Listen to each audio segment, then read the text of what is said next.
Sorry. Sorry, this is Lauren Cam, sorry. This is Lauren Cam. Hi. Hi. We're sailing Indiana. Chris Cam. How are you doing? Y'all right? Hi. Hi, I'm Lauren and this is Chris and this is Sailing Indiana. We're two pretty average people. We have pretty average jobs, have to pay bills like everybody else. We have bought a sailing boat and this is our story.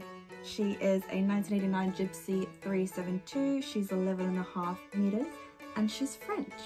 The boat is currently in Brundle Bay Marina in Norwich. The plan is to move her to Brighton. Once we've taken her to Brighton, then we will have a few more other jobs to do before we can actually sail her, which we're planning to do late spring. Fingers crossed and COVID permitting. So if you want to come on this journey with us, keep watching as we swap a life in the city for a life at sea. Last time we were on the boat we couldn't get the engine started, which was lots of fun.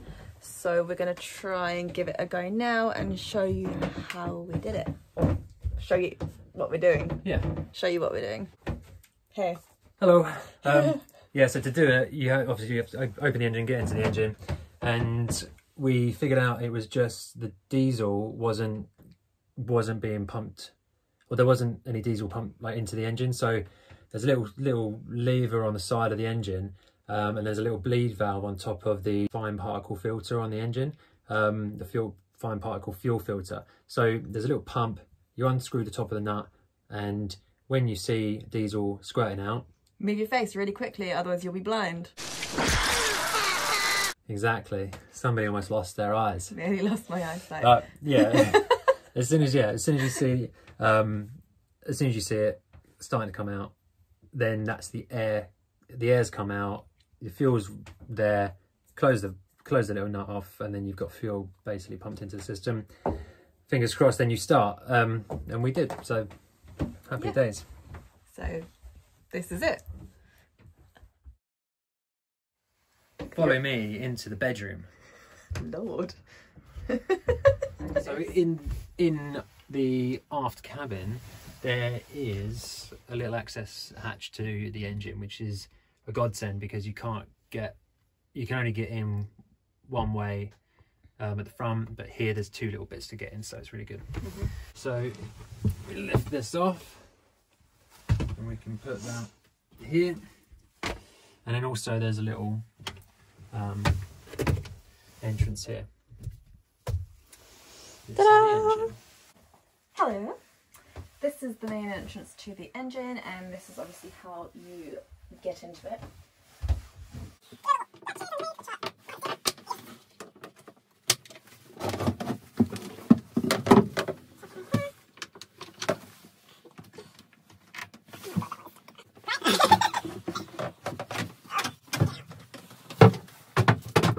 Ta-da! Okay, so to get some diesel pumped around the engine, there's the little fine filter, and you unscrew the top of that. So that there's two nuts, and it's this one that's accessible. So then you just untighten that, and there's a little through hole which allows the diesel to escape, and you'll see the diesel weeping out. And what you do at the same time, you then, there's a little pump, and you can activate that whilst your valve is open, and that will then pump diesel round until it starts coming out of that hole. So what you're doing, you're letting out excess air that's in the system until you see diesel coming out of the hole, and then you tighten it down without letting any sort of air back into the system. So yeah, you might take 10-20 pumps depending how much air is sitting in the system, but with a diesel engine there will probably be air in the system if it's sat for 2 or 3 weeks without any action. So yeah, and that's really what we did, and that allowed us then to get the engine started. So problem solved, crisis averted. Woo.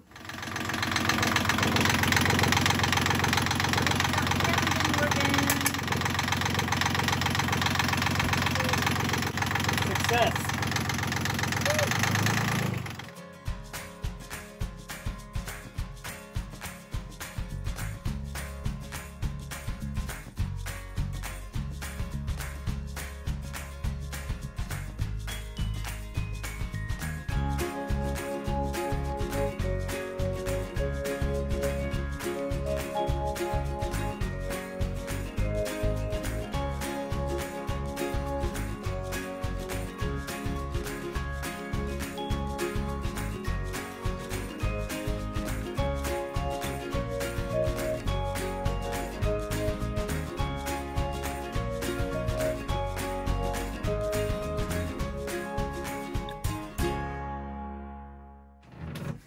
So the process is that the mast has to come off because we're moving to Brighton. Yeah.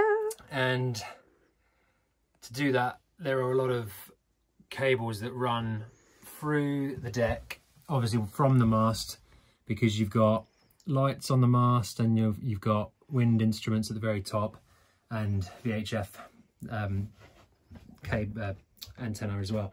So that comes through the deck, runs all the way through back to the nav desk, and that's where they would all be plugged in. Yeah, so we've managed to locate the end of those cables that come through the roof, the deck. I apologise to any diehards, and they go all the way through here, yeah, and then back to there. Luckily for us, they're not, well, luckily it's not a big job, but they're not actually connected to the board yet, because the guy who sold us the boat had sort of run the cables through the mast but actually hadn't connected them yet. So yeah, so anyway, they all come and finish here, which is good. But now we need the string. Hopefully this is strong enough that it won't break. We're going to tape the string onto the end of the cables, pull it through, feed it all the way through. Hopefully this doesn't, you know, detach itself en route, but it will feed all the way through back to the point where the mast is. We'll have these then ready to go to pull the cables all the way back through when we're in Brighton and the mast comes back on. Yes. Just like that. Just like that. Just like that, he said. I've changed hats. As you can see, this is my working hat. Very, with a little light on the top. Very snazzy. Mum and Dad got that for me for Christmas. Thank you very much. Close up. There you go. Very Beautiful. good. Okay, so what we've done, rightly or wrongly, is that. So, like going through this way, the cable takes all of the weight, and the string just follows. So we're not too worried about getting them like perfect. It would only be when the mast comes back on that we then will be pulling the string with the cable. So we'd want to be a bit careful with that. So we've got 3 of these, and I don't know, we're just going to give it a go. So we're just going to start pulling through and hope that the string follows through and traces the path of the cable, so we can go back and find it again later. Cool. Let me squeeze in. So what you can see is a pile of cables on the floor. Ta-da! Oh, my slippers. And some string, and it's come from down there. We've succeeded. Well, yes. Almost. And now we just need to feed it up the rest of the way, which we will do. Oh dear. Not good.